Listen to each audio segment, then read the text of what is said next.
الحمد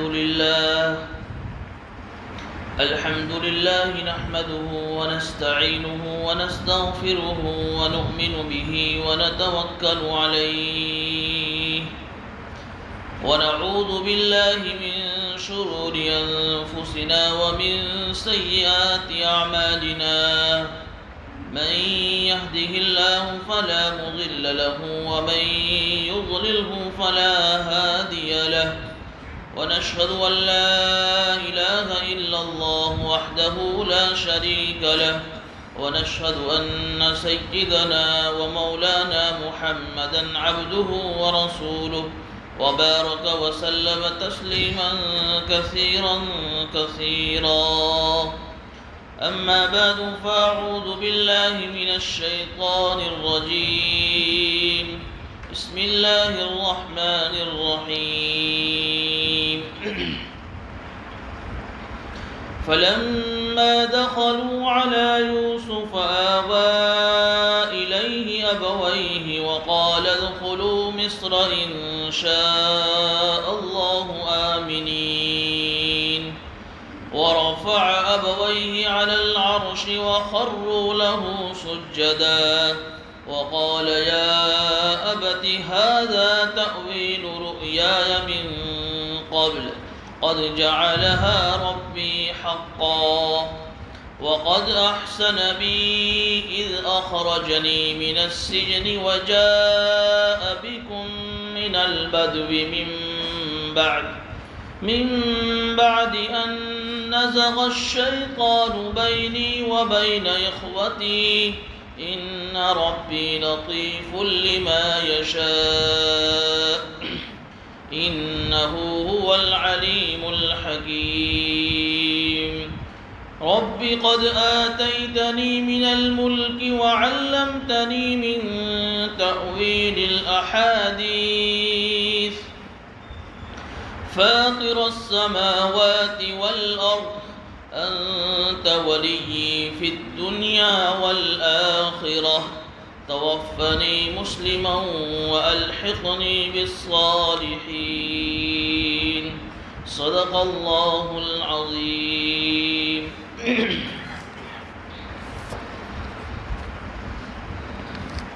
بزرگان محترم،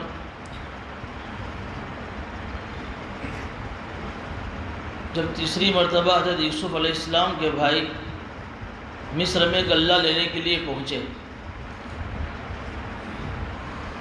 اور حضرت یوسف علیہ السلام کے جو والد محترم حضرت یعقوب علیہ السلام تھے، انہوں نے بھی اپنے بیٹوں سے کہا تھا کہ جاؤ یوسف کو تلاش کرو.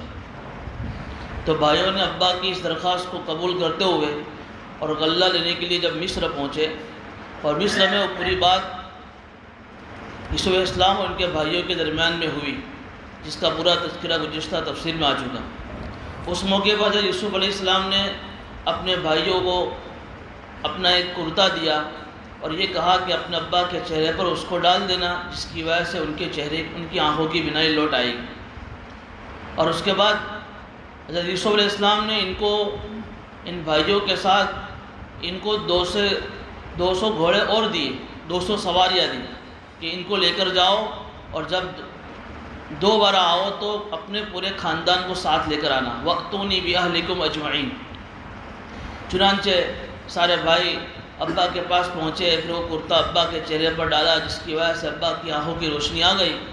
پھر اس کے سامنے پوری کارگزاری سنائی تو ابا نے حکم کیا کہ چلو، یوسف نے بلایا ہے، اور سارے خاندان والوں کو تیار کیا. چنانچہ حضرت یعقوب علیہ السلام کا پورا خاندان روانہ ہوا ملک شام کنعان سے مصر جانے کے لیے. تفسیر کی روایت کے مطابق ایک روایت یہ آتی ہے کہ 72 آدمی تھے، اور ایک روایت آتی ہے کہ یہ 93 آدمی تھے. یہ پورا کا پورا قافلہ مصر روانہ ہوا.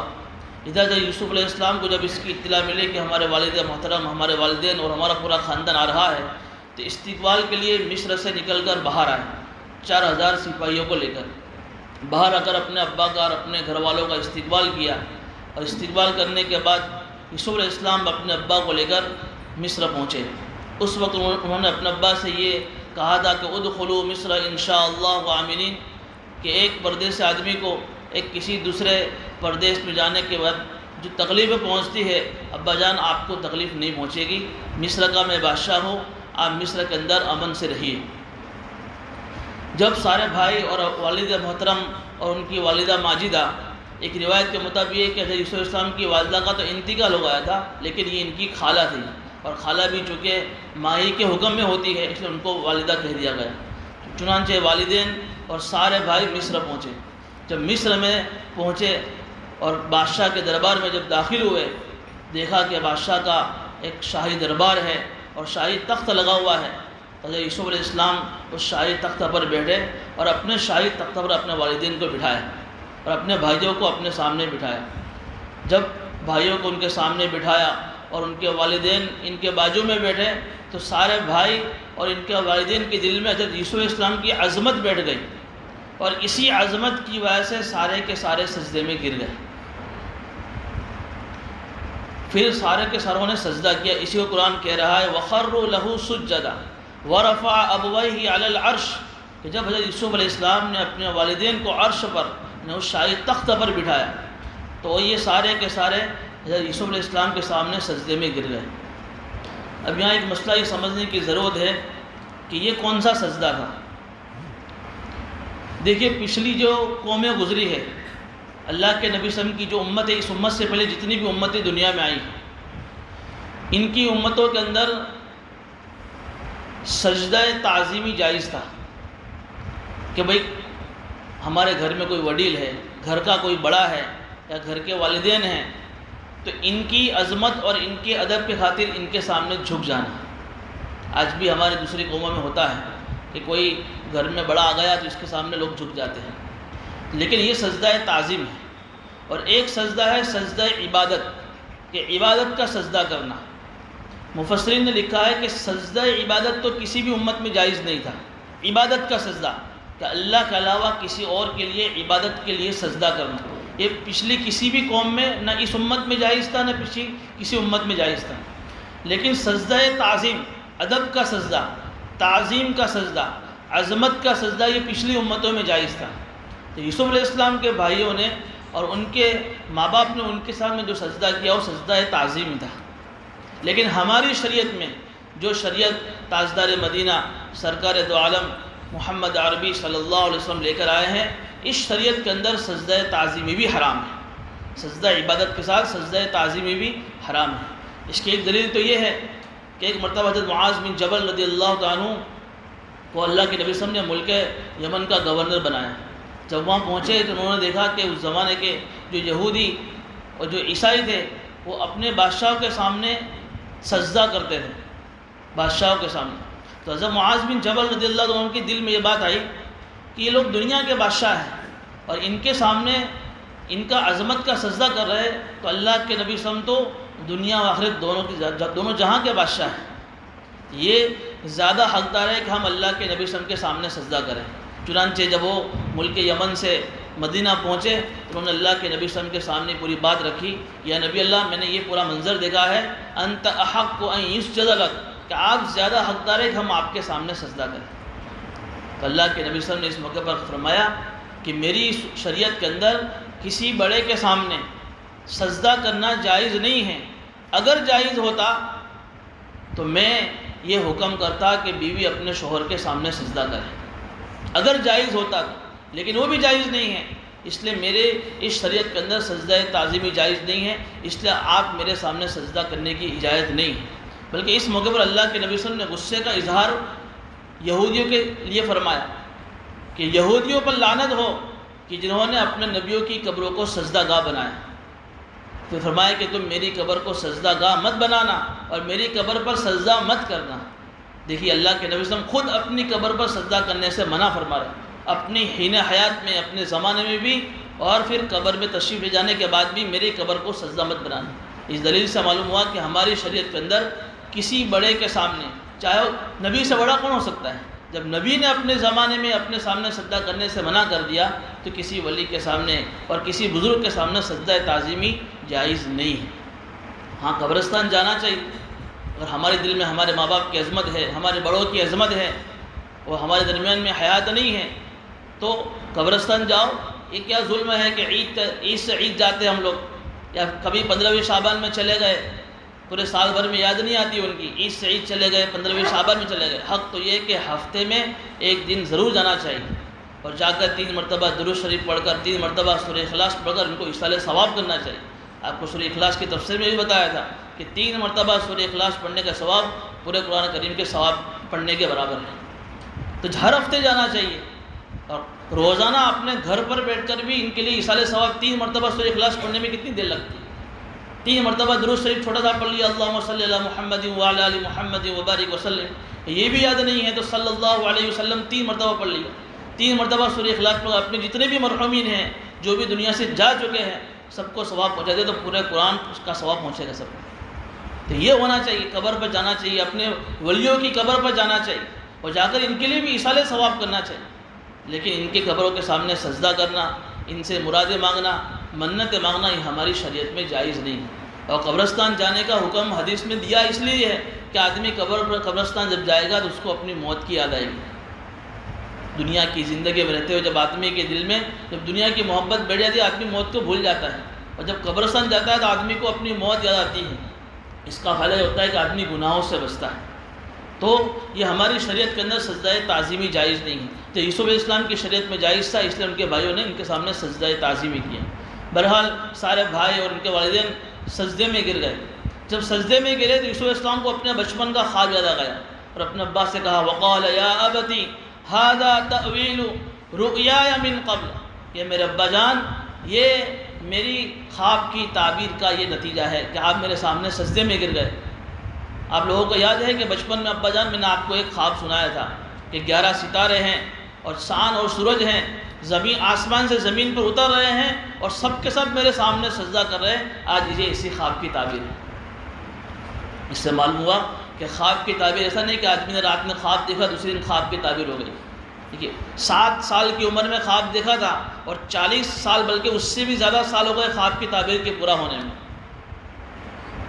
آدمی کبھی کوئی خواب دیکھتا ہے، کوئی اچھی بشارت دیکھتا ہے تو آدمی سوچتا ہے کہ کل پورا ہو جائے، ایسا نہیں ہوتا ہے۔ یہی حال دعا کا بھی ہے، رات میں دعا کی اور صبح میں ہماری دعا قبول ہو جائے کہ اللہ 56 کروڑ کی چوتھائی دے دے، اور صبح میں آدمی مالدار بن جائے۔ ایسا آدمی سوچتا ہے۔ ہم اللہ کو اپنا پابند بناتے ہیں کہ میں اپنے ٹائم سے مانگوں اور اللہ میرے ٹائم پر میری دعا قبول کر دے، ایسا نہیں ہے، بلکہ اللہ ہمارا پابند نہیں ہے۔ آدمی دعا کرتا رہے، اللہ کی ذات سے نا امید نہ ہوئے۔ جب اللہ کے یہاں سے فیصلہ ہو جائے گا اور اللہ اس دعا کے قبول کرنے میں کوئی حکمت دیکھے گا، اس وقت آدمی کی دعا قبول ہو جائے گی۔ کبھی کبھی دعا قبول ہونے میں 10 سال 20 سال لگ جاتے ہیں، کتنا زمانہ لگ جاتا ہے۔ اور دعا قبول ہونے کے مطلب بھی سمجھ لینے چاہیے، جو شیخ نے لکھا ہے اپنے کتاب کے اندر کہ کبھی تو جو آدمی نے مانگا وہ آدمی کو مل جاتا ہے، کبھی جو مانگا وہ ملتا تو نہیں ہے۔ چونکہ اللہ نے ہم کو بنایا ہے تو اللہ جانتا ہے کہ آدمی کوئی چیز دینے جیسی ہے کہ نہیں، وہ اس کو ہضم کر سکے گا نہیں کر سکے گا۔ تو وہ آدمی دنیا میں اس چیز کو ہضم کرنے کی صلاحیت آدمی میں نہیں ہوتی، اور آدمی نے اس چیز کی دعا کر لی ہے تو اللہ یہ کرتے ہیں کہ اس کے بدلے میں اس پر آنے والی اللہ بلا مصیبتوں کو دور کر دیتے ہیں۔ یہ بھی دعا قبول ہونے کا ایک معنی ہے۔ اور کبھی یہ ہوتا ہے کہ آدمی کی وہ دعا جو آدمی دنیا میں کرتا ہے وہ آخرت میں اس کی ریزرو ہو جاتی ہے، آخرت کی بینک میں جمع ہو جاتی ہے۔ دنیا میں وہ دعا قبول نہیں ہوتی، جب آخرت میں اللہ اس کی دعا قبول کرتا ہے، اس کے بدلے میں اللہ اس کو وہ اجر دیتا ہے، تو پھر بندہ اس وقت بھی توبہ نہ کرے گا کہ کاش کہ دنیا میں میری کوئی بھی دعا قبول نہ ہوئی ہوتی۔ تو بہرحال خواب کی تعبیر میں بھی یہی ہے، دعا کا حال بھی یہی ہے کہ مدتوں لگ جاتے ہیں، سال لگ جاتے ہیں۔ یہ نہیں کہ آج دعا کی اور شام میں دعا قبول ہو گئی۔ دیکھیے 40 سال کے عرصے کے بعد خواب کی تعبیر پوری ہو رہی ہے۔ اب اس کے بعد حضرت یوسف علیہ السلام اپنے ابا کے سامنے اپنی پوری کارگزاری سنا رہے ہیں۔ دیکھیے حضرت یوسف علیہ السلام کا جو پورا واقعہ آپ کے سامنے آیا، 3 مہینے کے عرصے میں جو تفصیل چلی، ہم حضرت یوسف علیہ السلام پر جو حالات آئے اس کو ہم 3 حصوں میں تقسیم کرتے ہیں۔ پہلا حصہ ہے ان کی تکلیف ہوگا کہ ان کے بھائیوں کا ان پر جو ظلم ہوا، کنویں میں ڈالا، پھر کنویں میں ڈالنے کے بعد جب قافلہ آیا پھر قافلے والے کے ساتھ ان کو بیچ دیا، یہ ان کی تکلیفوں کا ایک حصہ۔ دوسری ان کی تکلیفوں کا حصہ ہے یوسف علیہ السلام کی اپنے ماں باپ سے جدائی، ایک لمبی جدائی 40 سال کی، یہ بھی ایک ان کے لیے تکلیف تھا۔ اس کو ہم تکلیف کے دوسرے خانے میں رکھتے ہیں۔ تیسری تکلیف تھی یوسف علیہ السلام پر آنے والی جیل خانے کی تکلیف. جیل خانہ چاہے ان کے لیے ایک رحمت بن گیا، لیکن ایک جیل خانہ بھی آدمی کے لیے جیل ہوتی ہے. تو یہ عیسیٰ علیہ السلام کی پوری زندگی کو تکلیف کو ہم 3 خانوں میں تقسیم کرتے ہیں. ان 3 تکلیفوں کے اندر ترتیب کیا ہے کہ پہلے بھائیوں نے ظلم کیا، اس ظلم کے نتیجے میں ابا ماں باپ سے جدائی ہو گئی، اور پھر اس کے ماں باپ سے جدائی ہونے کے بعد جیل جانا پڑا. لیکن عیسیٰ علیہ السلام جب اپنے ابا کے سامنے اپنی پوری ان تکلیفوں کی کارگزاری جب سنا رہے ہیں تو واقعات کی ترتیب کو بدل دے رہے ہیں. دیکھیے سنیے آپ. وَقَدْ أَحْسَنَ بِي إِذْ أَخْرَجَنِي مِنَ السِّجْنِ. سب سے پہلے جیل سے نکلنے کا تذکرہ کیا کہ میرے اللہ نے مجھ پر کتنا احسان فرمایا جس وقت اس نے مجھے جیل سے نکالا. یہ نمبر 3 کا تکلیف کا ذکر ہے، اس کو نمبر 1 پر بیان کر رہے ہیں. اور یہ نہیں کہہ رہا کہ ابا جان مجھے جیل جانا پڑا اور جیل میں نے یہ تکلیفیں برداشت کی، بلکہ جیل سے نکلنے کی اور جیل سے جو نجات ملی اس نجات پر اللہ کا شکریہ ادا کر رہے ہیں. پچھلی کوئی تکلیفوں کا تذکرہ نہیں کر رہے کہ جیل خانے میں مجھے کیا تکلیف، بلکہ اللہ نے مجھے جیل خانے سے نکالا، اللہ کا مجھ پر کتنا احسان ہے. اس ضمن میں یہ بات بھی آ گئی کہ میں جیل خانے گیا تھا، لیکن اپنے ابا کے سامنے جیل کی تکلیفوں کا تذکرہ نہیں کیا. اس کے بعد وجاء بکم من البدو، یہ دوسری تکلیف کا ذکر کیا کہ ابا جان آپ دیہات میں تھے اور میں مصر میں شہر میں تھا. اللہ نے آپ کو دیہات سے نکال کر اور اس گاؤڑے سے نکال کر اللہ نے آپ کو مصر میں پہنچا دیا. یہ نہیں کہا کہ اللہ ابا جان میرے آپ سے 40 سال کی جدائی ہو گئی، نہ آپ مجھے دیکھ پائے نہ میں آپ کو دیکھ پائے، ایسا کوئی تذکرہ نہیں پچھلی تکلیفوں کا، بلکہ نعمت کہ آپ کو اللہ نے دیہات سے نکال کر مصر میں پہنچا دیا اور اللہ نے آپ کی میرے سے ملاقات کروا دی. یہ بھی ایک نعمت ہے، اس لیے کہ شہر میں جو سہولیات آدمی کو ملتی ہے، جو فیسلٹیز دیہات میں نہیں ملتی. اور حدیث شریف میں یہ بھی آتا ہے کہ جنگل کے رہنے والے اور دیہات کے رہنے والے کے دلوں میں سختی زیادہ ہوتی ہے، اکھڑ قسم کے لوگ ہوتے ہیں. اور اس کی وجہ لکھی کہ ان کے اندر دین کی کمی ہوتی ہے، جس کی وجہ سے اکھڑ قسم کے لوگ ہوتے ہیں. اللہ نے آپ کو اس دیہات کے ان سے جنگل سے نکال کر آپ کو اللہ نے شہر میں پہنچا دیا. یہاں بھی نعمت کا تذکرہ کیا، لمبی جدائی کا تذکرہ نہیں کیا. اس کے بعد پھر وہ رہی پہلی تکلیف کا ذکر کہ بھائیوں نے جو ظلم کیا، تو یہاں بھائیوں کے ظلم کا تذکرہ بالکل نہیں کر رہا ہے کہ ابا جان مجھے بھائیوں نے کنویں میں ڈال دیا تھا پھر انہوں نے مجھے بیچا، کچھ نہیں کیا. دیکھیے کیا تذکرہ کر رہے ہیں. من بعد ان نزغ الشیطان بینی و بین اخوتی، بھائیوں کے جو ظلم کا تذکرہ ہے اس کی نسبت شیطان کی طرف کر دی کہ ابا جان میرے اور میرے بھائیوں کے درمیان شیطان نے فساد ڈلوایا ہے. میرے بھائی ایسا نہیں تھے کہ وہ مجھے اس طریقے سے کنویں میں ڈالتے اور اس طریقے سے مجھے بیچ دیتے. یہ تو شیطان نے اپنا کام کر دیا کہ میرے بھائیوں کو دھوکہ دے کر اس نے دھوکہ دیا اور ہمارے دونوں درمیان میں فساد پیدا کر دیا. کتنی اہم پوائنٹ کی بات ہے. اس لیے بھائیوں کا تذکرہ نہیں کیا ان کے تکلیف ہوگا کہ جس وقت تیسری مرتبہ جب بھائی مصر میں پہنچے تھے اس وقت حضرت یوسف علیہ السلام نے جب یہ کہا تھا کہ میں یوسف ہوں اور یہ میرا بھائی بنیامین ہے، اس وقت جب بھائیوں نے کہا کہ اللہ نے آپ کو ہم پر ترجیح دی اور ہم خطاوار تھے، اس وقت جملہ کہا تھا لا تثریب علیکم اليوم، آج آپ پر کوئی الزام نہیں ہے. میں اللہ سے دعا کرتا ہوں کہ اللہ آپ کو معاف کرے. تو یوسف علیہ السلام اس وقت بھائیوں کو معاف کر چکے تھے. اب دوبارہ بھائیوں کا تذکرہ کر کے ان کو شرمندہ کرنا نہیں چاہتے تھے ابا کے سامنے، اس لیے بھائیوں کے ظلموں کا ذرا برابر تذکرہ نہیں کیا. اوپر سے شیطان کی طرف نسبت کر دی کہ شیطان نے اپنا کام کر دیا، ورنہ ہمارے بھائیوں میں تو بہت محبت تھی. حالانکہ اندر سب جانتے تھے کہ بھائیوں کو مجھ پر حسد تھا، لیکن اس حسد کی بنیاد بھی کیا تھی؟ شیطان تھا. شیطان نے وسوسہ دل میں ڈالا کہ یوسف آنکھوں میں، جب تک یوسف کو اپنے ابا کی آنکھوں سے نہیں نکالیں گے ہم اپنے ابا کے چہیتے نہیں بن سکتے. تو یہ بھی عبرت کی ایک سبق لینے کی بات ہے کہ اگر ہمارے گھروں کے اندر بھی اگر ایسی بات ہو جائے تو آدمی اس کی نسبت شیطان کی طرف کر دے اور آپس میں معافی صافی کا اہتمام کر لینا چاہیے. انہ هو العلیم الحکیم، بے شک وہ بڑا جاننے والا ہے، وہ بڑا حکیم ہے. اب دیکھیے حضرت یعقوب علیہ السلام کا پورا خاندان کنعان سے مصر پہنچ گیا اور اچھی طریقے سے زندگی گزر رہی ہے مصر کے اندر، شہر کے اندر. روایت تفسیر کی روایت میں لکھا ہے کہ ایک روایت کے مطابق 17 سال اور ایک روایت کے مطابق 23 سال حضرت یعقوب علیہ السلام مصر میں رہے کنعان سے آنے کے بعد، اور ان کی عمر ہوئی 147 یعنی 147 برس کی عمر ہوئی اور 147 برس کی عمر میں ان کی وفات ہوئی.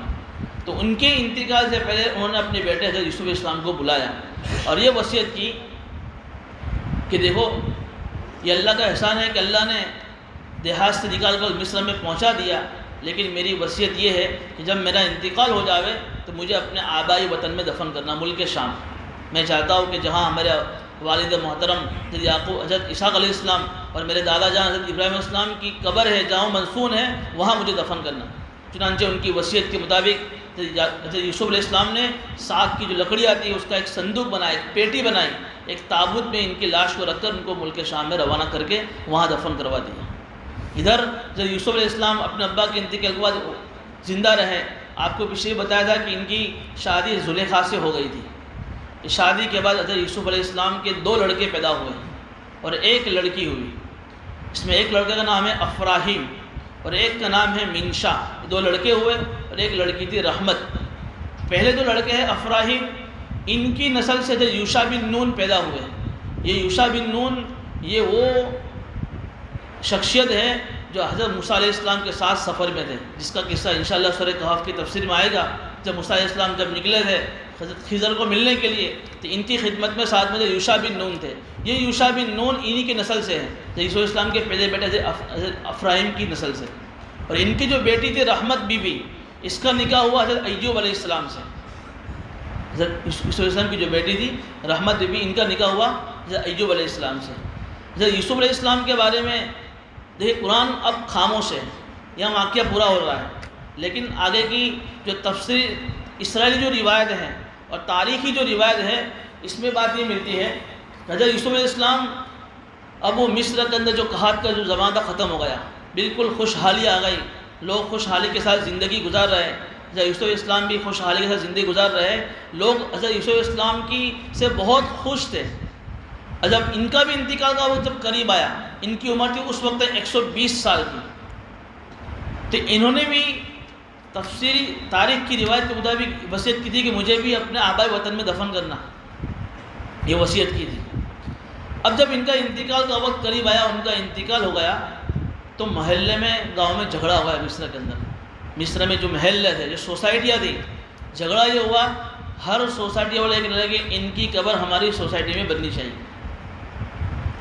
اب ایک سوسائٹی میں بنتی ہے تو دوسری سوسائٹی والے ناراض تھے، تو پھر آخر میں فیصلہ یہ ہوا کہ مصر میں جو دریائے نیل ہے، تو دریائے نیل کے قریب ان کو دفن کر دیا جاوے تاکہ ان کی برکت پورے گاؤں میں پہنچتی رہے۔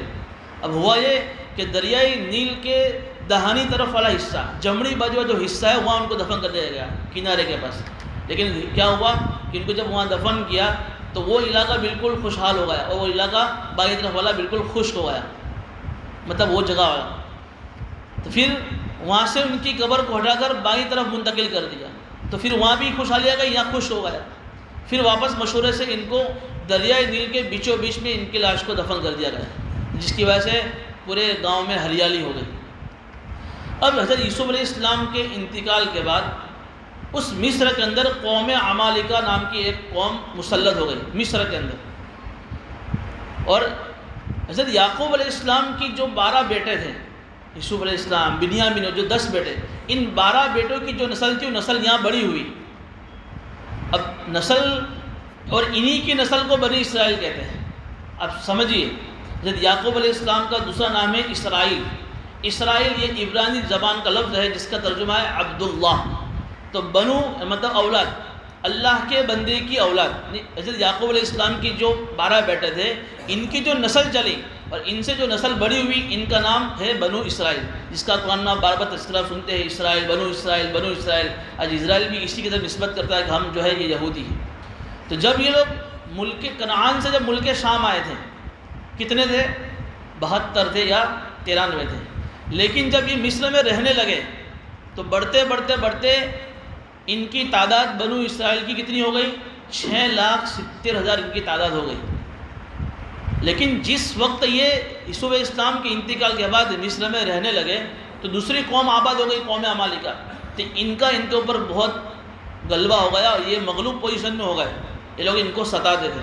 تو تقریباً 300 سال کے بعد اسی بنو اسرائیل میں حضرت موسیٰ علیہ السلام آئے۔ کتنے سال کے بعد؟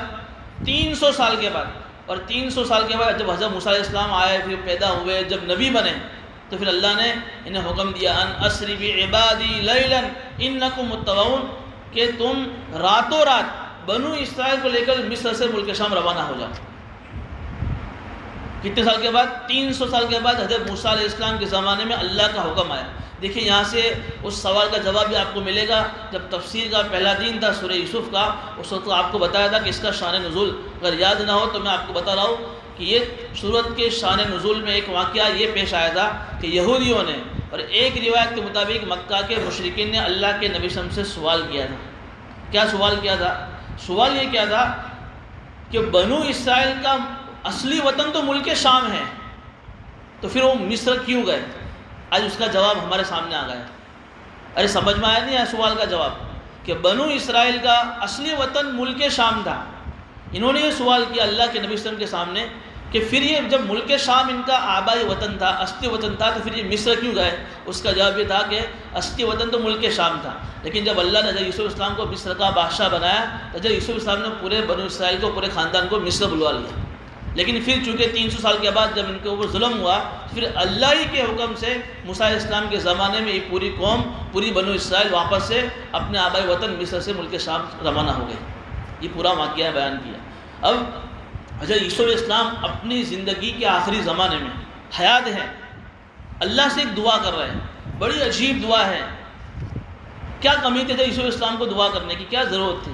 کیا کمی تھی ان کے پاس؟ آپ سوچئے، بادشاہ ہے، آدمی دنیا میں کماتا ہے، کیوں کماتا ہے؟ کہ میرے پاس خوب پیسہ جمع ہو جائے، لیکن دنیا کی خوشحالی کی آخری بارڈر اور آخری حد کیا ہے؟ کہ آدمی کو بادشاہ بنا دیا جائے۔ پھر تو آدمی کے لیے کوئی مسئلہ ہی نہیں ہے، خود بادشاہ بن گیا، سب کچھ اس کے پاس آ گیا۔ حضرت یوسف علیہ السلام کے پاس دنیا کی آخری حد بادشاہ بھی بنے ہوئے تھے۔ دین کی آخری نعمت، ایک آدمی ولی بنتا ہے، ایک آدمی صحابی بنتا ہے، ایک آدمی جو ہے نبی بنتا ہے، اور نبی یہ آخری نعمت ہے دین کے اعتبار سے، اس کے اونچا کوئی مقام نہیں دنیا میں۔ تو نبی بھی ہے، یعنی اخروی دینی نعمت بھی مکمل ہے اور دنیاوی نعمت بھی مکمل ہے، بادشاہ بھی ہے، نبی بھی ہے۔ پھر کیا ضرورت تھی ان کو دعا کرنے کی؟ لیکن ان کو ایک فکر ستا رہی تھی، اللہ کرے کہ وہ فکر ہمیں بھی نصیب ہو جائے۔ وہ فکر کیا تھی؟ ان کی یہ تمنا تھی کہ اللہ اسلام کی حالت پر مجھے موت نصیب فرما۔ دیکھیے نبی ہے، بادشاہ ہے، لیکن ایک فکر ستا رہی ہے اور اپنی انتقال سے پہلے اللہ سے دعا کر رہے ہیں کہ اللہ میرا خاتمہ ایمان پر فرما۔ کتنی بڑی یہ دعا ہے۔ ہمیں بھی اپنی دعاؤں میں اللہ سے مانگنا چاہیے کہ اللہ ہمارا خاتمہ ایمان پر اسلام پر فرما۔ ایک آدمی 50 سال کی 60 سال کی زندگی اسلام کی حالت میں گزارتا ہے، لیکن بسا اوقات آدمی ایسے فتنے میں مبتلا ہو جاتا ہے کہ آدمی موت سے پہلے آدمی ایمان سے محروم ہو جاتا ہے، اور قیامت سے پہلے، قرب قیامت سے پہلے ایک زمانہ آئے گا، خود اللہ کے نبی صلی اللہ علیہ وسلم کی حدیث ہے کہ آدمی صبح میں ایمان کی حالت میں نکلے گا اور شام ہوتے ہوئے آدمی کافر ہو جائے گا، شام کو آدمی ایمان والا ہوگا اور صبح ہوتے ہوتے آدمی کافر ہو جائے گا۔ تو بہرحال یہ دعا کر رہے ہیں، رب قد آتیتنی ملک، اے میرے پروردگار آپ نے مجھے بادشاہت دی ہے، وعلمتنی من تأویل الاحادیث، اور آپ نے مجھے یہ خواب کی تعبیر کا علم بھی دیا، فاطر السماوات والارض، زمین اور آسمان کے پیدا کرنے والے، انت ولی فی الدنیا والآخرہ، دنیا اور آخرت میں میرے کارساز اور میرے کاموں کے بنانے والے آپ ہی ہیں۔ میں آپ سے ایک دعا کرتا ہوں، توفنی مسلمہ، آپ اسلام کے ہاتھ میں مجھے موت عطا فرما۔ والحقنی بالصالحین، پھر دوسری دعا کی، اور قیامت کے دن نیک لوگوں کے ساتھ مجھے اٹھانا۔ دیکھیے یہ دعا بھی بڑی عجیب دعا ہے کہ والحقنی بالصالحین، کہ قیامت کے دن نیک لوگوں کے ساتھ میرا حشر فرمانا۔ اس لیے کہ قیامت کے دن جب اللہ رب العزت لوگوں کا جب حساب لیں گے تو پہلے ٹیم بنائیں گے، لوگوں کی ٹیمیں بنے گی، جماعتیں بنے گی، اور یہ جماعت و واعظ اللہ حساب لیں گے، جس کا تذکرہ سورہ یاسین میں بھی ہے، وَامْتَازُوا الْيَوْمَ أَيُّهَا الْمُجْرِمُونَ، اے مجرموں الگ ہو جاؤ۔ مجرموں کی صفیں الگ لگے گی اور نیک لوگوں کی صفیں الگ لگے گی۔ پھر مجرموں میں جس کے جو جرم ہوں گے، شرابیوں کی صفیں الگ ہوگی، چوری کرنے والوں کی صفیں الگ ہوگی، زنا کرنے والوں کی جماعتیں الگ ہوگی، ہر ایک کے الگ الگ جماعتیں ہوگی۔ اس طریقے سے نیک لوگوں کی جماعتیں بھی الگ ہوگی۔ اس وقت اب کوئی آدمی سوچے کہ میں قیامت میں کس کے ساتھ ہوں گا، وہ بھی اللہ وسلم کی حدیث سے ایک قاعدہ ہمیں مل رہا ہے۔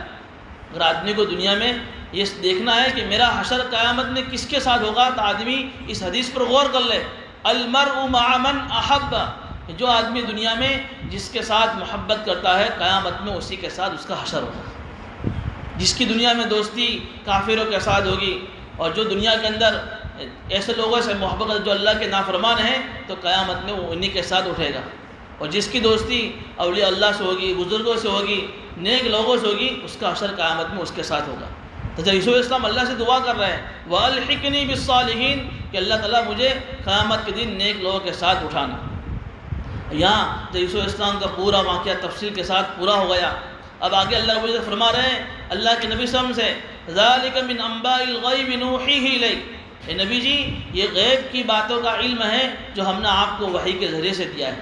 وَمَا كُنْتَ لَدَيْهِمْ إِذْ أَجْمَعُوا أَمْرَهُمْ وَهُمْ يَمْكُرُونَ، اور جس وقت یوسف علیہ السلام کے بھائی پلاننگ کر رہے تھے یوسف علیہ السلام کو کنویں میں ڈالنے کی، اس وقت آپ ان کے پاس موجود نہیں تھے۔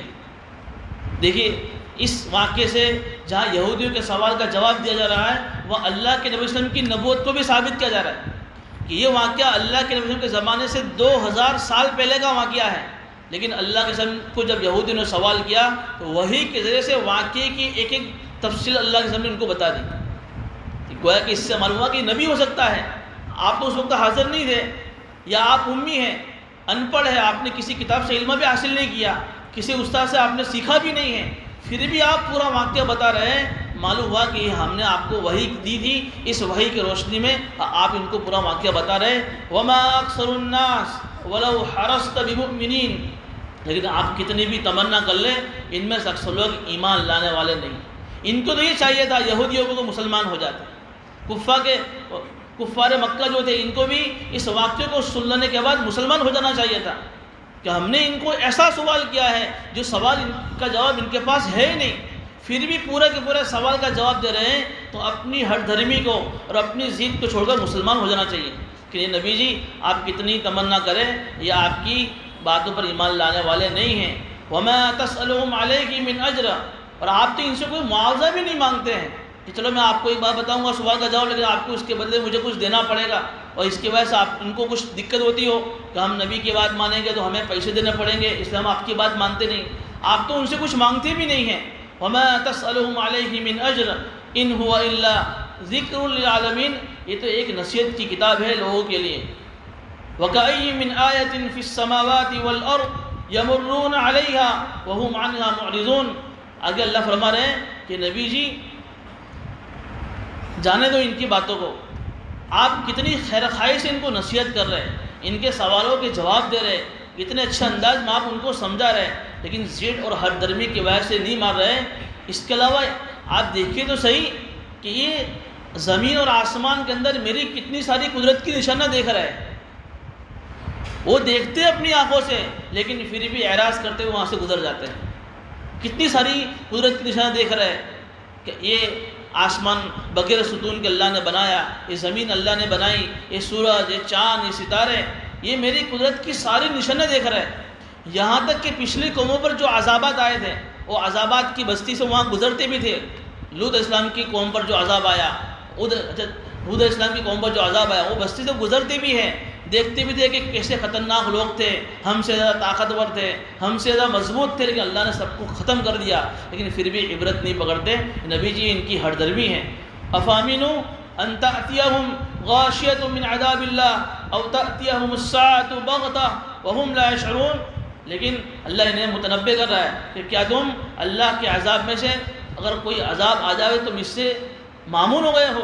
کیا تم اس بات سے مطمئن ہو کہ ہم پر اللہ کو کوئی عذاب نہیں آئے گا اور تم بچ جاؤ گے، تمہیں خبر بھی نہ ہوئے؟ اللہ ان کو ہی متنبہ کر رہا ہے کہ کبھی بھی اللہ کا عذاب تم پر آ سکتا ہے۔ قُلْ هَٰذِهِ سَبِيلِي أَدْعُو إِلَى اللَّهِ عَلَىٰ بَصِيرَةٍ أَنَا وَمَنِ اتَّبَعَنِي، اللہ اپنے نبی سے کہے، نبی جی آپ ان سے کہہ دیجئے تم مانو نہ مانو میری بات، لیکن میں جس اللہ کی طرف دعوت دے رہا ہوں اس پر میں بالکل بصیرت کے ساتھ دعوت دے رہا ہوں۔ یہ کوئی سرسری باتیں نہیں ہیں کہ اللہ ایک ہے اور میں نبی ہوں اور تم اللہ کو چھوڑ کر دوسرے بتوں کو چھوڑ کر اللہ کو مان لو، یہ کوئی ایسی سرسری باتیں نہیں ہیں۔ اس پر میرے پاس پوری دلیل ہے، میں پوری دلیل کے ساتھ اور پوری بصیرت کے ساتھ میں اور میرے صحابہ یہ اللہ کی طرف لوگوں کو بلاتے ہیں۔ وَسُبْحَانَ اللَّهِ وَمَا أَنَا مِنَ الْمُشْرِكِينَ، اور اللہ پاک ہے، اللہ پاک ہے اور میں شرک کرنے والوں میں سے نہیں ہونے۔ ایسا نہیں ہے کہ میں تم کو میرے بندگی کی دعوت دیتا ہوں، میں بھی اللہ کا ایک بندہ ہوں، میں کوئی اللہ نہیں ہوں، میں بھی اللہ کا ایک بندہ ہوں، میں اللہ کے ساتھ کسی کو شریک نہیں کرتا، بلکہ میں تو تمہیں اللہ کے بندہ بننے کی دعوت دے رہا ہوں۔ وما ارسلنا من قبلک الا رجالا نوحی الیہم من اہل القری۔ اب اس پر جب یہ بات کہی تو انہوں نے کہا کہ ہمارے تو یہ سوچ ایسی ہماری کہ نبی تو کوئی ایک عجیب آدمی ہونا چاہیے، یہ نبی کوئی فرشتہ ہونا چاہیے، آپ تو انسان ہیں، ہمیں تو کچھ سمجھ میں نہیں آتا ہے۔ تو اللہ فرما رہے ہیں یہ کوئی آپ پہلی مرتبہ آپ نبی بن کر دنیا میں نہیں آئے ہیں، آپ ان سے کہیے آپ سے پہلے ہم نے جتنے بھی نبی بھیجے سب کے سب الا رجالا، سب کے سب انسان تھے، سب کے سب مرد تھے، نوحی الیہم، بس فرق یہ ہوتا تھا آپ انسانوں میں نبیوں میں ہم نبی کی طرف وحی بھیجتے تھے، عام انسان تو اللہ کی وحی نہیں آتی، نبی کی طرف اللہ کی وحی آتی ہے۔ من اہل القری، اور نبی یہ شہر والوں میں سے ہوتے تھے۔ معلوم ہوا کہ کوئی بھی نبی دیہاتی نہیں تھا، جنگل کے علاقوں کا نہیں تھا، میں نے اس کے پہلے بتایا، چونکہ جنگل کے علاقے کے لوگوں میں سختی زیادہ ہوتی ہے، ہر نبی کسی شہر سے تعلق رکھنے والا ہوتا تھا۔ اور اس سے یہ بھی معلوم ہوا کہ جتنے بھی نبی دنیا میں آئے ہیں کوئی نبی عورت نہیں تھی، کسی عورت کو اللہ نے نبی نہیں بنایا، یا کسی فرشتے کو اللہ نے نبی نہیں بنایا۔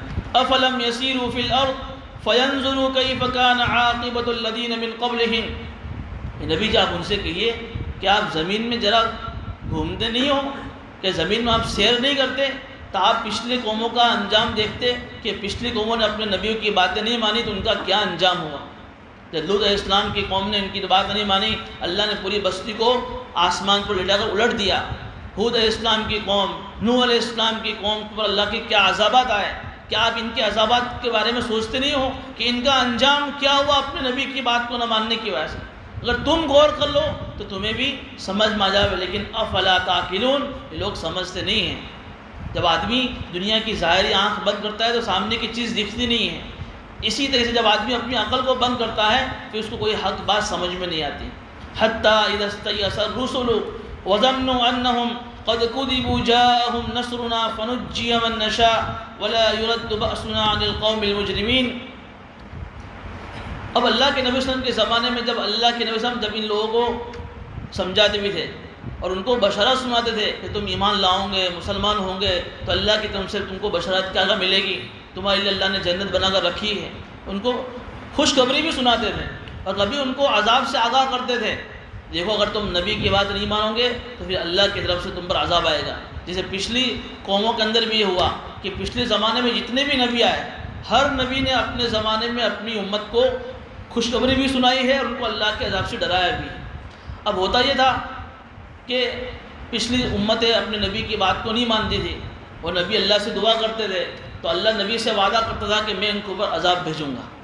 اب اللہ کوئی تاریخ اور کوئی ڈیٹ فکس نہیں کرتا تھا کہ میں فلاں تاریخ میں فلاں وقت میں یہ عذاب بھیجوں گا، نبی اپنے دماغ سے ایک دین اور ایک اندازہ مقرر کرتے تھے، لیکن اللہ تعالیٰ کا دنیا میں ایک دستور ہے، ایک قانون یہ ہے کہ اللہ فوراً پکڑ نہیں کرتا کہ آج اس نے میری توحید کا انکار کر دیا یا جو ہے میری بات نہیں مانتا تو کل اس پر عذاب آ جائے، بلکہ اللہ قوموں کو ڈھیل دیتا ہے، سدھرنے کا اللہ موقع دیتا ہے، سنبھلنے کا اللہ موقع دیتا ہے۔ جب اللہ کی رجسٹر میں جب ان کے اوپر عذاب کا جب فیصلہ آتا ہے تبھی اللہ کا عذاب آتا ہے، جب تک اللہ کے یہاں سے فیصلہ نہیں ہوتا تب تک اللہ کی طرف سے عذاب نہیں آتا۔ اب اللہ نے وعدہ کر لیا نبیوں سے، پچھلے زمانے کے نبیوں سے، کہ ہم تمہاری قوم پر تمہاری بات نہ ماننے کی وجہ سے عذاب بھیجیں گے۔ اب نبیوں نے اپنے انداز سے ایک ٹائم نکی کر لیا، اور ٹائم جب اب ہو گیا اور ٹائم جب گزر گیا تو نبیوں کو ایک طرح کی نا امیدی ہو گئی۔ دیکھیے نبی نا امید نہیں ہوتا کبھی اپنے اللہ سے، لیکن ایک ظاہری اسباب کے اعتبار سے نبی نے جو اپنا وقت طے کیا تھا اس وقت کے اوپر جب ٹائم اور چلا گیا تو نبیوں کو بھی یہ نا امیدی ہونے لگی، اور لوگوں نے بھی کہا کہ تم تو وعدہ خلافی کرتے ہو، تم تو کہتے ہو کہ اللہ کا عذاب آئے گا، کہاں آ رہا ہے؟ وَظَنُّوا أَنَّهُمْ قَدْ كُذِبُوا، اور لوگوں کو بھی یقین ہو گیا کہ یہ لوگ وعدہ خلافی کرتے ہیں، لیکن پھر اسی وقت اللہ کی مدد ان نبیوں کو پہنچی اور اللہ کے عذاب نے ان کو گرفتار کر لیا اور اللہ نے جس کو چاہے بچا لیا۔ اللہ کی طرف سے جب اللہ کا وعدہ آ گیا عذاب کا تو جاءہم نصرنا، جب ہماری مدد پہنچی، فنجی من نشاء، تو جس کو چاہے ہم نے بچا لیا، ولا يرد بأسنا عن القوم المجرمین، اور ہماری پکڑ سے مجرم لوگ بچ نہیں سکتے۔ لقد كان في قصصهم عبرة لأولي الألباب، جتنے بھی نبیوں کے قصے قرآن میں بیان کیے ہیں، اللہ فرما رہے ہیں عقل مندوں کے لیے ان سارے قصوں میں عبرت ہے، اور خاص کر کے حضرت یوسف اسلام کے واقعے میں تو بہت زیادہ عبرتیں ہیں۔ ما کان حدیثا یفترا، پھر اللہ قرآن کریم کے اوصاف بیان کرے کہ قرآن کریم کوئی افسانہ نہیں ہے۔ ما کان حدیثا یفترا، کوئی ناول کی کتاب نہیں ہے، کوئی گھڑی ہوئی کتاب نہیں ہے، کسی انسان کی لکھی ہوئی کتاب نہیں ہے۔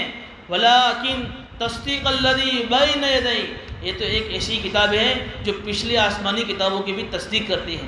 جب یوسف اسلام کا قصہ صرف قرآن میں نہیں ہے، پچھلی آسمانی تمام کتابوں میں یہ قصہ لکھا ہوا ہے، تو قرآن ان قصوں کی تصدیق کرنے والا ہے۔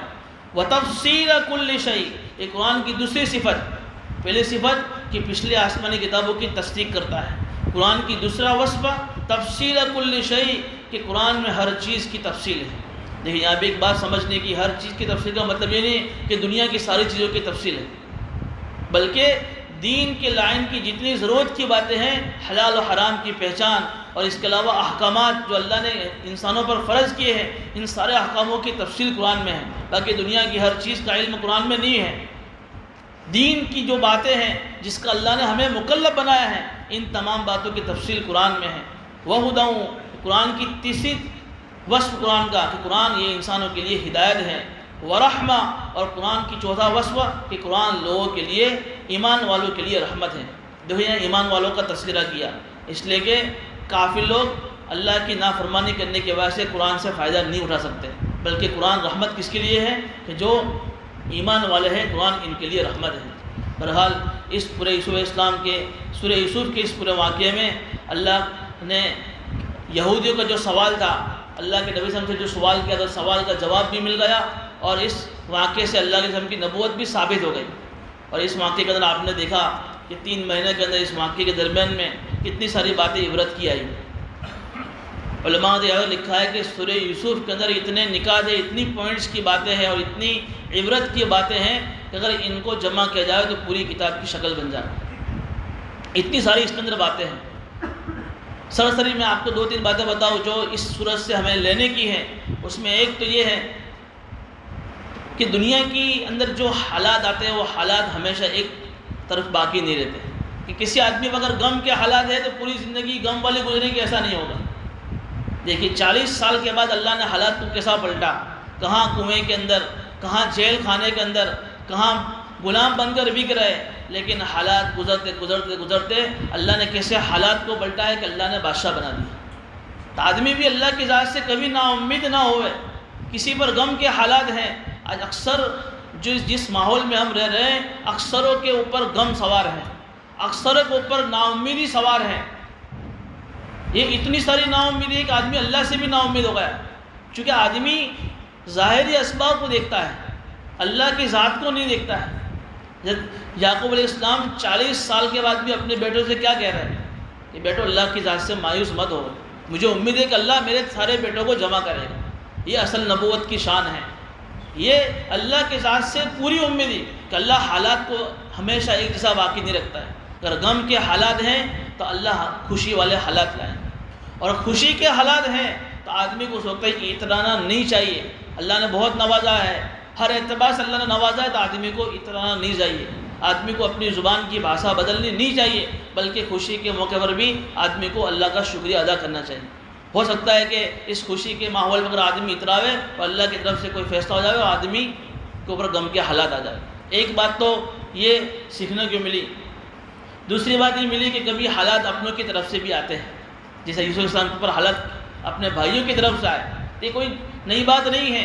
تو آدمی کو اگر اپنی کی طرف سے کوئی تکلیف پہنچے تو آدمی گھبرائے نہیں، یار مجھے اس سے کتنی امید تھی، مجھے یہ امید نہیں تھی کہ آپ کی طرف سے مجھے تکلیف پہنچے گی۔ دیکھیے میں آپ کو ایک بزرگ کا ایک ملفوظ سنا رہا ہوں، ایک بزرگ کا ایک ملفوظ ہے کہ دنیا میں کبھی بھی کسی سے کوئی اچھی امید مت رکھو۔ بڑا عجیب ملفوظ ہے، دنیا میں کبھی بھی کسی سے، نہ اپنی بیوی سے، نہ اپنے باپ سے، نہ اپنے ماں سے، نہ اپنے بیٹوں سے، جو ہمارے بالکل قریب ہیں، کسی سے کبھی اچھی امید مت رکھو۔ کیوں؟ اس کی 2 وجہ۔ اگر ان کی طرف سے اچھی امید نہیں رکھی، پھر بھی اگر ان سے ہمیں اچھی امید مل رہی ہے یا ہمیں فائدہ پہنچا رہے ہیں، تب تو خوشی ہوگی کہ چلو امید تو اچھی نہیں تھی لیکن پھر بھی مجھے فائدہ پہنچا رہے ہیں۔ اور اگر ان سے اگر تکلیف پہنچے گی تو ہم نے پہلے سے نیت کر لگی تھی کہ بھئی ہم سے ان سے اچھائی کوئی امید نہیں تھی اور تکلیف پہنچی تو ہمیں غم نہیں ہوگا۔ آج جو غم ہو رہا ہے نا کسی کے صدمے پر، کسی کے ستانے پر اپنوں کے، آدمی کتنا غم ہوتا ہے کہ آدمی کبھی کبھی تو اپنی پوزیشن کھو بیٹھتا ہے۔ کتنے لوگ ایسے ہیں کہ گانے ہو جاتے ہیں، یار یہ کیا ہوا ہے، میں نے سوچا نہیں تھا، اور کیونکہ اس سے اچھائی کی امید رکھی تھی۔ اور بزرگ لکھتے ہیں کہ اس سے اچھائی کی امید رکھو ہی مت، پھر اگر اس سے تکلیف پہنچے گی تو تمہیں تکلیف نہیں ہوگی، اور اگر اچھائی ملے گی تو تمہیں خوشی ہوگی کہ اچھائی کی امید تو نہیں تھی لیکن پھر بھی اس سے خوشی ملی۔ تو بہرحال ایک سبق تو یہ ملا۔ تیسرا ایک سبق ملا کہ جس طریقے سے یوسف علیہ السلام نے اپنے بھائیوں کو معاف کر دیا، ہم بھی اپنے لوگوں کو معاف کر دیں۔ ایک اپنا مزاج بناوے، رہتے ہیں آپس میں، گھروں میں رہتے ہیں، دوستوں میں رہتے ہیں، بھائیوں میں رہتے ہیں، کچھ انبن ہو جاتی ہے، لیکن اپنے دل کو کینہ سے، حسد سے، بغض سے، عداوت سے، نفرت سے پاک کر لو۔ تکلیف پہنچے، معافی مانگے، فوراً معاف کر دو، چلو کوئی بات نہیں، انسان ہے، غلطی ہو جاتی، کس سے غلطی نہیں ہوتی؟ ہمارے جد امجد آدم علیہ السلام سے غلطی ہوئی، اللہ نے کہا کہ دانا مت کھانا، لیکن پھر بھی شیطان کے بہکاؤ میں غلطی ہوئی۔ اول ناسن کہ سب سے پہلے انسان سے سب سے پہلی بھول ہوئی ہے، تو پھر ہم انہی کے اولاد میں سے ہیں۔ کوئی آدمی ہم سے معافی مانگے تو اس کو ان کی پرانی باتیں یاد مت دلاؤ، جیسے عیسی علیہ السلام نے پرانی باتیں یاد نہ کرتے ہوئے اپنے بھائیوں کو معاف کر دیا۔ اور آخری جو میں نے گزشتہ تفسیر میں بھی کہا تھا کہ سورہ یوسف کی تفسیر کا خلاصہ اور لب لباب اور اس کا جو نچوڑ یہ ہے کہ آدمی اپنی زندگی میں دو صفتیں پیدا کر لے، صبر اور تقوی۔ اللہ سے ڈرنا خوشی کے ماحول میں، غمی کے ماحول میں، ہر حالت میں، اور صبر، جو زیادتہ ہم پر کر رہا ہے صبر کرو اللہ کے واسطے، اپنے اللہ سے ڈیل کر لو، اللہ مجھے کسی سے کوئی بدلہ نہیں لینا ہے۔ آج ہم جس معاشرے میں رہ رہے ہیں اس پر زیادتیاں نہیں ہو رہی، جائیداد کے بٹوارے کا مسئلہ کس گھر میں نہیں ہے، ہر گھر کی یہ میٹر ہے، لیکن اپنے اللہ سے معاملہ کر لے، اللہ مجھے کسی سے کچھ نہیں لینا، اللہ تو ہی مجھے دینے والا ہے۔ جو آدمی اس صبر اور تقوی ان دو صفتوں کو اپنی زندگی میں اختیار کرے گا، جس اللہ نے تو یوسف علیہ السلام کو نوازا، اللہ ہمیں بھی اس طریقے سے نوازے۔ بہرحال اللہ تعالیٰ ہمارے ان تفسیر کے اندر جو بھی باتیں آئی، اللہ اس کو اپنے فضل سے قبول فرماوے، اور ان باتوں کو اللہ ہمیں اپنی زندگی میں اتارنے کی توفیق نصیب فرماوے۔ آج سورہ یوسف کی تفسیر ختم ہوئی ہے، اس موقع پر کچھ دعا بھی ہو جائے۔ بسم اللہ الرحمن الرحیم، سبحان اللہ وبحمدہ عدد خلقہ ورضا نفسہ وزینۃ عرشہ ومداد کلماتہ، اللہم لا احصی ثناء علیک انت کما اثنیت علی نفسک، اللہم صلی علی محمد وعلی آل محمد وبارک وسلم۔ ربنا ظلمنا انفسنا وان لم تغفر لنا وترحمنا لنكن من الخاسرین، لا الہ الا انت سبحانک انا كنا من الظالمین۔ ربنا آتنا فی الدنیا حسنہ وفی الآخرۃ حسنہ وقنا عذاب النار۔ ربنا هب لنا من ازواجنا وذرياتنا قرة اعين واجعلنا للمتقين اماما۔ اللهم نور قلوبنا بالقرآن العظيم، اللهم نور قلوبنا بالقرآن العظيم، اللهم ارزقنا تلاوته آناء الليل وآناء النهار، اللهم ارزقنا تلاوته آناء الليل وآناء النهار۔ رب زدنا علما نافعا، رب زدنا علما نافعا، رب زدنا علما نافعا۔ اللہ ہم سب کے گناہوں کو معاف فرما، اللہ ہم سب خطاوار ہیں، اے اللہ قصوروار ہیں، اے اللہ تیرے دربار کی اقراری مجرم ہیں، اے اللہ ہم سب کے گناہوں کو معاف فرما، ہمارے ماں باپ کے گناہوں کو معاف فرما، ہمارے دوست احباب کے گناہوں کو معاف فرما، پوری امت مسلمہ کے گناہوں کو معاف فرما۔ اے مولا کریم، یہ تیرا ہی فضل ہے، تیرا ہی احسان ہے کہ تو نے ہمیں قرآن کو سمجھنے کے لیے یہاں بٹھایا۔ اللہ ہم اس لائق نہیں تھے، اللہ تیرا ہی فضل ہے، اللہ تو نے یہ سلسلہ شروع کروایا ہے، اللہ سننے کا، سمجھنے کا، اللہ ہم اس کے لائق نہیں تھے، اللہ تو نے ہی توفیق دی بیٹھنے کی، اللہ تو نے ہی توفیق دی قرآن کو سمجھنے کی۔ اے اللہ ہم تجھ سے دعا کرتے ہیں، اللہ تو ہمیں استقامت نصیب فرما، اللہ تو ہمارے اخلاص نصیب فرما، صحیح نیتوں کے ساتھ بیٹھنے کی توفیق نصیب فرما۔ اللہ اس سلسلے کو تا قیامت جاری و ساری فرما۔ اللہ اس قرآن کو، اللہ یہ تو نے ہم سے ایک خطاب کیا ہے اور تیرا ہم سے ایک وعدہ ہے کہ میں نے قرآن تمہارے لیے نازل کیا ہے، تم اس قرآن کو سمجھو۔ اللہ تو ہمیں قرآن سمجھا دے، اللہ تو ہمیں قرآن کا فہم نصیب فرما دے۔ اللہ قرآن کریم جو ہمارے لیے ہدایت کی کتابیں ہیں، جو ہمارے لیے عبرت کی کتابیں ہیں، اللہ اس میں جو ہدایت کی باتیں ہیں، جو عبرت کی باتیں ہیں، جو نصیحت کی باتیں ہیں، اللہ تو ہمیں سمجھا کر اس پر عمل کرنے کی توفیق نصیب فرما۔ اللہ خاص کر کے تو یوسف علیہ السلام کی جو تفسیر ہم نے 3 مہینوں میں سنی، اس میں کیسی کیسی باتیں آئی ہیں، اے مولا کریم ساری باتوں کو اپنی زندگیوں میں داخل کرنے کی توفیق نصیب فرما۔ اے اللہ بہت ساری باتیں اس میں آئی ہیں، اے اللہ جو اچھی اچھی باتیں، جو اچھا اوصاف یوسف علیہ السلام کے اندر تھے، وہ سارے اوصاف ہمیں بھی نصیب فرما۔ صبر، تقوی، درگزر اور معافی کی جو صفت خاص کر کے تھی، اللہ تو ہمیں بھی نصیب فرما۔ جو برے اوصاف ہیں، حسد، کینہ، بغض، عداوت، نفرت، دشمنیاں، اللہ ساری صفاتیں ہمارے دلوں سے ختم فرما۔